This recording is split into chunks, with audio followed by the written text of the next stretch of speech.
మత్స్యకారులు అంటే ఇంత చులకనగా ఉన్న ఈ పెద్ద మనిషి చంద్రబాబు నాయుడు గారికి గట్టిగా బుద్ధి చెప్పే రోజులు త్వరలోనే వస్తాయని చెప్పి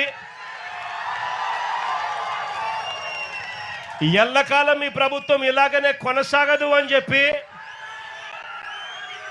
గట్టిగా చంద్రబాబు నాయుడు గారిని గట్టిగా మందలిస్తా ఉన్నాం. ఇదే పెద్ద మనిషి చంద్రబాబు నాయుడు గారికి చెప్తా ఉన్నా, ఇక్కడే ఎంపీలు ఫోన్లు చేస్తారు, కొంతమంది మత్స్యకారులకు 10 లక్షల రూపాయలు డబ్బులు ఇస్తారు, వాళ్ళ ఇల్లు కలిసి దొంగతనం చేసే దాంట్లో పాత్రదారులు అవుతారు, ముఖ్యమంత్రి కొడుకు దగ్గరుండి ఆశీస్సులు ఇస్తాడు. మార్చి 12వ తారీఖు ఆయన ఇంతకన్నా దిక్కుమాలిన ప్రభుత్వం ప్రపంచ చరిత్రలో ఇంకేదైనా ఉంటుందా అని అడుగుతా ఉన్నా మిమ్మల్ని అందరినీ కూడా. నేను అందరికీ కూడా ఒకటే చెప్తా ఉన్నా, చంద్రబాబు నాయుడు గారి వల్ల ఇవాళ రాష్ట్రంలోని ప్రతి సెక్షన్ కూడా, ప్రతి ఒక్కరూ కూడా ఈ పొద్దు చంద్రబాబు నాయుడు గారిని చీదరించుకుంటా ఉన్న పరిస్థితి. ఎన్నికలప్పుడేమో సూపర్ 6లని సూపర్ 7లని బాండ్లని ఇంటింటికి వచ్చి ప్రతి ఒక్కరిని మోసం చేశాడు. ఎన్నికలు అయిపోయిన తర్వాత గతంలో వైఎస్ఆర్సీపీ ప్రభుత్వంలో ఉన్న పథకాలన్నీ రద్దు చేశాడు, ఆయన పెడతానన్న బిర్యానీ కూడా తీసేసినాడు. చివరికి పలావ్ పోయింది, బిర్యానీ పోయింది. మరోవైపు చూస్తే చదువుకుంటున్న పిల్లలకు ఫీజులు అందక, ఫీజు రీయింబర్స్మెంట్, విద్యా దీవెన, వసతి దీవెన అందక పిల్లలు చదువులు మానేస్తా ఉన్న పరిస్థితులు. మరోవైపు చూస్తే గవర్నమెంట్ స్కూళ్ళు ఇవాళ అన్యాయమైన పరిస్థితులకి పోతా ఉన్న పరిస్థితులు. గోరుముద్ద కింద మనం తీసుకొచ్చిన పథకం ఈరోజు చిన్నారులు మంచి భోజనం కూడా పెట్టలేని పరిస్థితిలో ఈ రాష్ట్ర ప్రభుత్వం పనిచేస్తూ ఉంది.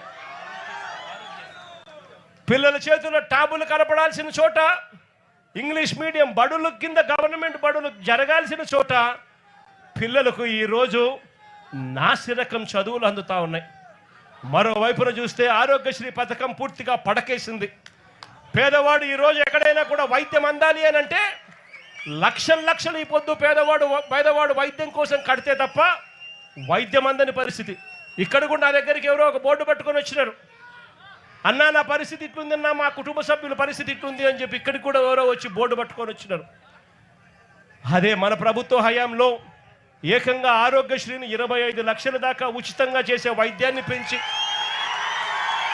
3300 ప్రొసీజర్లకు తీసుకొని పోయి ఏ పేదవాడికి వైద్యం బాగోలేకపోయినా కూడా ఆ పేదవాడి చిక్కటి చిరునవ్వుతో వైద్యం అందించిన పరిస్థితి నుంచి ఈరోజు నెట్వర్క్ హాస్పిటళ్ళు పేదవాడిని బోర్డు తిప్పేస్తూ ఉన్న పరిస్థితులకి, ఈరోజు పేదవాడు కనపడితే బోర్డు తిప్పేస్తూ ఉన్న పరిస్థితులకి ఈరోజు నెట్వర్క్ హాస్పిటల్ తయారయ్యాయంటే వైద్యమే స్థాయిలోకి దిగజారిందో చెప్పాల్సిన పనుల.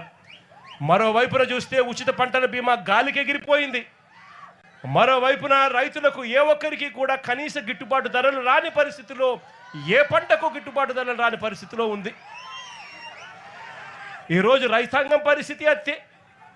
అక్క చెల్లెమ్మలకు గతంలో అన్ని పథకాలు అందిస్తూ అక్క చెల్లెమ్మలకు 0 వడ్డీ పథకాన్ని సైతం ఇస్తా ఉన్న పరిస్థితుల నుంచి ఈరోజు అక్క చెల్లెమ్మలకు ఏ పథకము అందక చివరికి 0 వడ్డీని కూడా తీసేసిన పరిస్థితిలో ఈరోజు అక్క చెల్లెమ్మల పరిస్థితులు ఉండరు.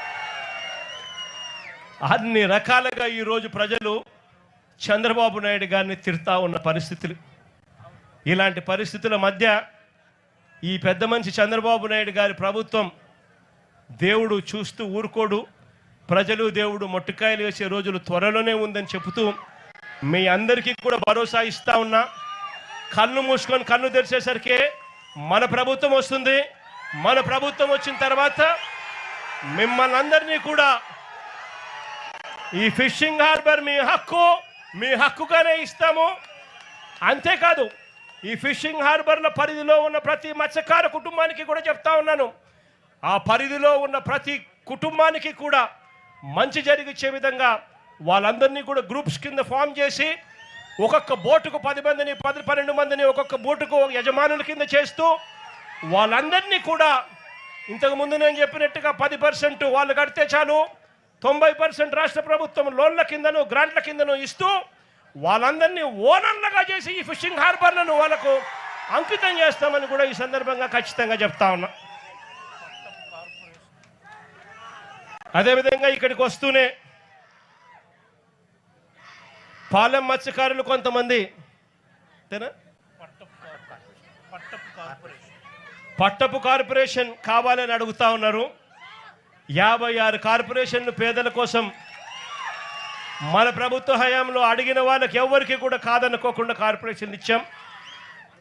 నా దృష్టికి వచ్చిన ఈ పట్టపు కార్పొరేషన్ కూడా అధికారంలోకి వచ్చిన 3 నెలల్లోనే పూర్తి చేసి అది కూడా మీకు ఇస్తామని కూడా చెప్తా ఉన్నా.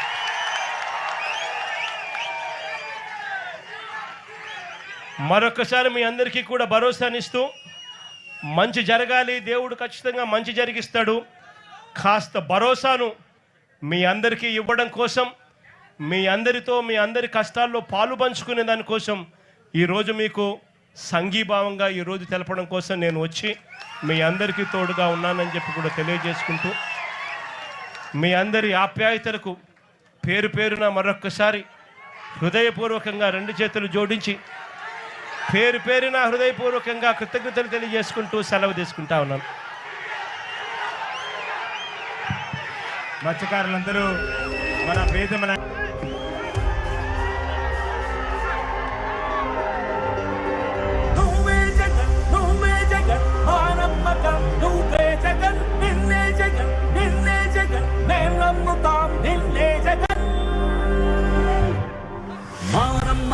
నువ్వే జగన్,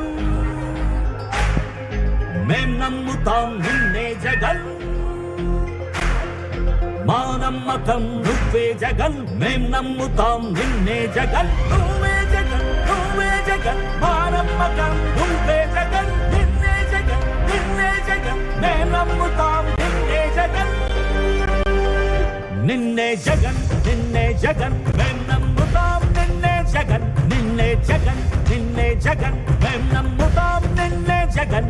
ఏ నాటికి ముమ్మాటికి నమ్ముకుంది నిన్నొకడిది మాత్రమే.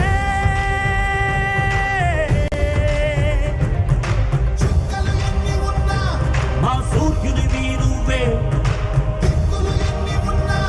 మా దిక్కున నిలబడి తలబడి కలబడి నిలిచిన నేతవు భ్రాతవు దూతవు సామి నువ్వు. మా నమ్మకం నువ్వే జగన్, మేం నమ్ముతాం నిన్నే జగన్.